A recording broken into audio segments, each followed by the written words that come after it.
চালালো, এবং যাতে লক্ষ লক্ষ হাজার হাজার শিশু, নারী, পুরুষ প্রাণ হারালো, ছাত্র জনতা কোনো কারণ ছাড়া। তারপর তখন সেই অবস্থায় আমাদের দেশে তথাকথিত বড় বড় জাতীয় নেতারা বিভিন্ন দলের, তাদেরকে কিন্তু কাউকে খুঁজে পাওয়া গেল না। তারা তখন তাদের নিজেদের জীবন বাঁচিয়ে যার যার মতো জায়গায় চলে গেলেন। মুজিব স্বয়ং পাকিস্তান আর্মির কাছে ধরা দিলেন এবং তাদের সাথে একটা বন্দোবস্ত করে তার পরিবারের ভরণ পোষণের দায়িত্ব আর্মির হাতে তুলে দিয়ে তিনি পাকিস্তানে পাড়ি জমালেন। ডাক্তার কামাল হোসেনকে সঙ্গে, যিনি ছিল major via media between Mujib and the army junta. তখন সেই দিশাহারা মানুষ বুঝতে পারছিল না বাংলাদেশে যে তারা কি করবে, তারা কোথায় যাবে, কিভাবে নিজের প্রাণ বাঁচাবে। সেই সময় চিটাগাঙ্গে থেকে ভেসে আসলো মেজর জিয়া স্বাধীনতার ডাক। আমি তখন পাকিস্তানে চাকরিরত অবস্থা।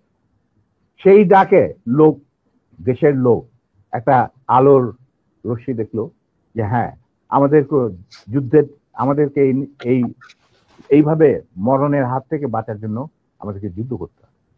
Simple is that. আর সমস্ত দেশে সর্বপরিসরে লোক বিদ্রোহ, সেই মুক্তিযুদ্ধ সংগ্রামে ডাকে সাড়া দিয়ে মুক্তিযুদ্ধ গড়ে তুলবে।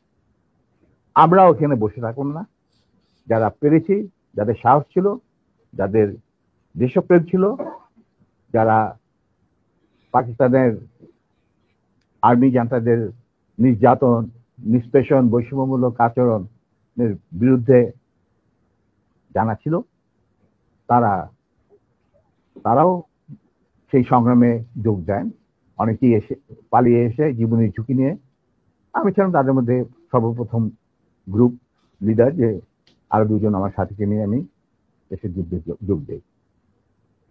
কোনো বিবেকবান বাঙালি তখন যারা পাকিস্তানে চাকরি করতেন, তাদের পক্ষে নিশ্চুপ বসে থাকা সম্ভব ছিল না। তবে এটাও ঠিক, অনেকেই ঠিক বুঝতে পারছিল না যে কি হচ্ছেটা কি। কোনো খবর নাই, চিঠিপত্রের আদান প্রদান নাই, কোন রকম সংযোগ নাই।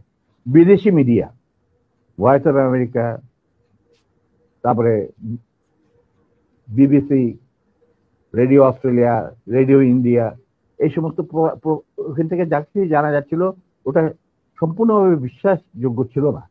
তারা তাদের মতো করে বলতে থাকে এবং আমরা শুনতে থাকি।